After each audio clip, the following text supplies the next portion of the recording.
Isang magandang araw ng bakbakan mga kaibigan. Welcome sa Boxer Shorts. Ako po si Attorney Ed Tolentino. Kasama ninyo sa inyong corner pagdating sa usapang boxing. Dito sa Boxer Shorts, hindi tayo nagpapamonetize. Handog ko sa inyo, diretsong opinion, hango lamang sa ating passion. At ngayon, sa balitaktakang Boxer Shorts, dalawang Filipino boxer ang nagpakitang gilas kamakailan dyan sa Estados Unidos o sa Amerika. Doon sa Las Vegas, Nevada, nagtala ng 5th round knockout win ang dating WBC featherweight champion Mark Magsayo kontra kay Virgil McCrory ng bansang Ireland. Doon naman sa California, idinepensa ni Pedro Taduran sa ikatlong pagkakataon ang kanyang IBF Minimum Weight Championship with an impressive 7th round knockout win kontra kay Gustavo Perez ng bansang Mexico. Sa dalawang laban na ating nabanggit, higit nating pag-uusapan ang naging performance ni Taduran kontra kay Perez. Ito kasing laban na ito ay lehitimong world title fight.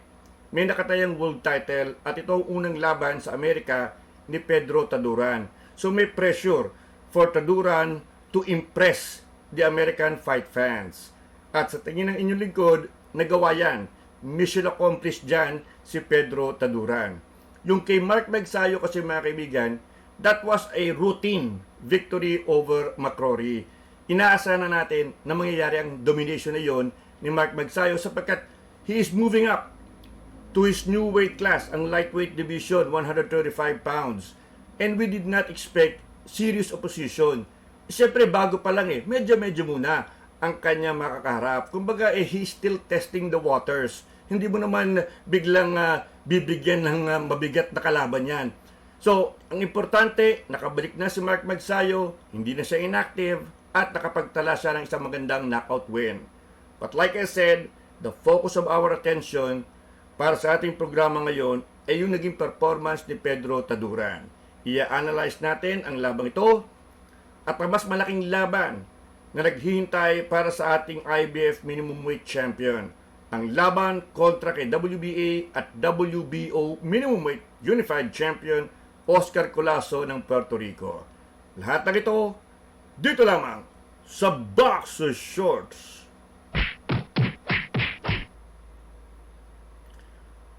At ngayon mga kaibigan, ating pasadahan ang naging performance ni IBF Minimum Weight Champion Pedro Taduran kontra sa Mexicanong challenger na si Gustavo Perez. Nagharap ang dalawa dyan sa California kamakailan at nanalo by knockout in 7 rounds itong si Pedro Taduran. Importante ang labang ito sapagkat ito unang laban sa Amerika ni Pedro Taduran.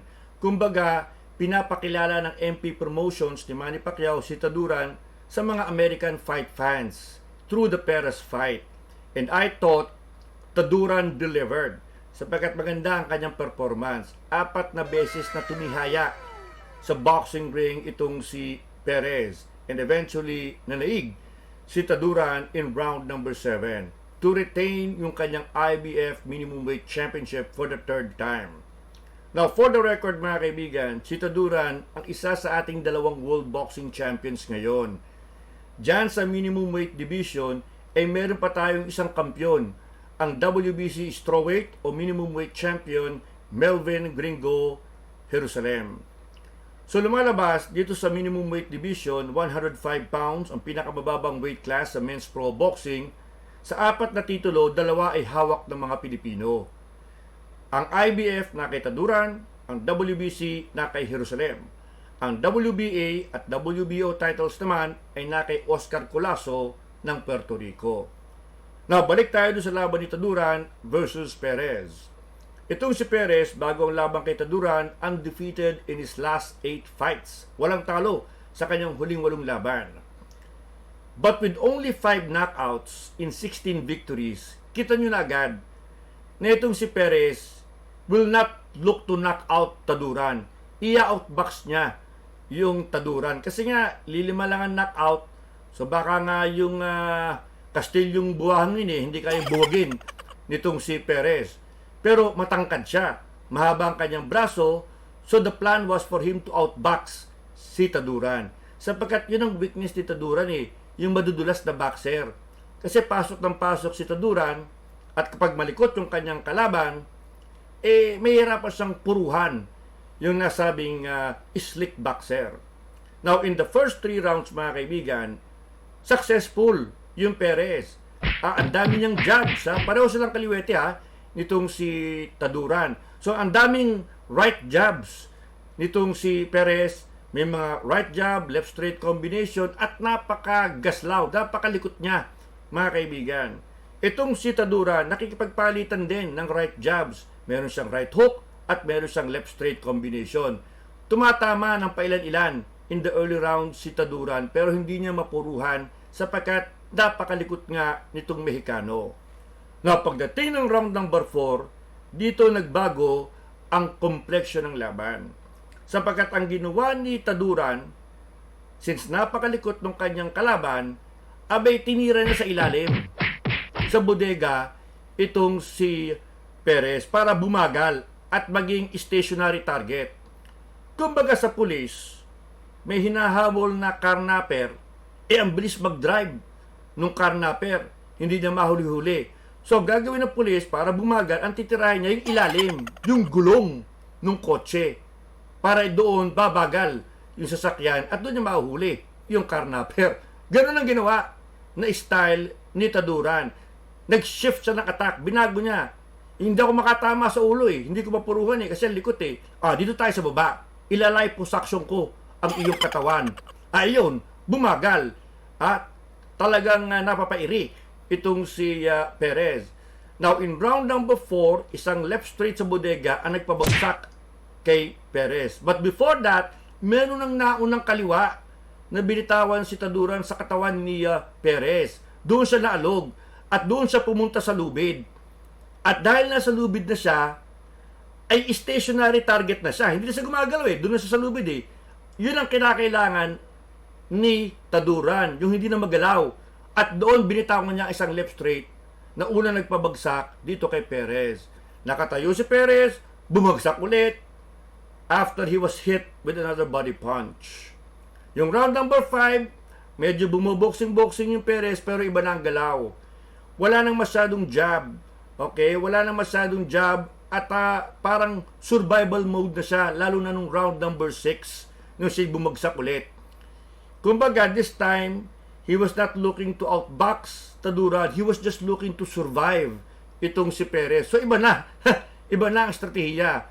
Nung round number 7, in fact, mga kaibigan, tumatakbo ng palayo itong si Perez nung tinamaan siya ng left straight ni Taduran. Ayun, nagtumbalelong siya sa canvas at medyo napatid pa yung kanyang ankle kasi nga patras Tinamaan siya ng left straight ni Taduran, medyo nag-roll over yung ankle niya, bumagsak siya, tumayo siya, pero sabi ng referee, no more. No more. Sapagkat isang massacre na mangyayari. So, very, very impressive win para kay Pedro Taduran. I've always said na malaki ang ating nakikitang improvement dito kay Taduran under Carl Peñalosa, his trainer. Dati-rati, when I covered the fight against Samuel Salva, I remember that, pasok lang ng pasok yung Taduran. Impress ako sa tapang nung Taduran, yung kanyang aggressiveness. Pero nauhuli siya sa pocket Nakakounteran siya ngayon, pumapasok siya pero may jab. Meron na siyang right jab. Hindi ipapasok ka lang una yung mukha mo. This time meron siyang jab at maganda ang jab ng Taduran. Maganda. Minsan nagiging right hook and then left straight. Before pumasok yung left straight, meron siyang right jab, right hook. So ngayon sineset up yung kaliwa. At maganda ang kanyang depensa, maganda ang kanyang head movement dito kay Perez. Dahilan kung bakit nailagan niya ang ilang mga jabs at counter shots ng Perez. Because he was moving his head well. At maganda, kip-kip ang kanyang depensa. Every now and then, minsan nahuhuli pa rin yung Taduran. But like I said, he is now a more improved boxer, itong Pedro Taduran. At muli niyang pinakita yan sa kanyang pagkakapanalo kontra kay Perez. Now, ang tanong, ano ang susunod para sa ating IBF champion? Well, maliwanag. Gustong makaharap ni Taduran ang WBA at WBO minimum weight unified champion na si Oscar Colasso ng Puerto Rico. Ito ang gusto niya. Makuha WBA at WBO titles. Na ayon kay Sin Gibbons ng MP Promotions, ang balak nila by July or August ay magharap ang dalawang boksingero for the Unified Minimum Weight Championship. 3 corona ang magiging taya dito. So hopefully, huwag mag-iwas pusoy itong si Colasso. Kasi itong si Colasso, mga kaibigan, supposedly, bago ang laban ni Perez at ni Taduran, dapat si Colasso, dapat ay haharapin niya si WBC champion Melvin Jerusalem around March 16. Mauna dapat yung laban ni Colasso at ni Jerusalem, a rematch of their earlier fight kung saan nanalo si Colasso. But for some reason, allegedly, promotional issues daw, na-scrap, na-call off yung laban kay Jerusalem. At sa halip, ibang boksingero ang kinalaban ni Colasso, isang challenger na walang kakwenta-kwenta, si Jesus Haro, at nanalo siya as expected via a dominant victory. So, nawala. Very disappointing at very heartbreaking actually for Melvin Jerusalem sapagkat ang tagal niya nag-prepare sa labang ito at noon siya lamang. So ngayon, wag lang mag-iwas pusoy, mukhang si Taduran ang maunang makakaharap ni Oscar Colasso. Sapagkat itong si Melvin Jerusalem right now, tentatively, is scheduled to defend his WBC title dyan sa South Africa on May 16 kay Siak Holwe Kuse ng Africa. Yung tinalo niya last October, rematch. Sa totoo lang, mga kaibigan, we do not know anong ginagawa ni Jerusalem sa South Africa. Baka madisgrasya pa sa ng hometown decision doon kontra kay Kuse. So let us not forget Melvin Jerusalem because si Jerusalem as WBC champion in his second reign as minimum weight champion, he has also improved a lot. Malaki na rin ang improvement dito kay Melvin Jerusalem. Yun nga lamang, kita natin, mas exciting panoorin yung Pedro Taduran. Pero nag-improve na rin yung Melvin Jerusalem.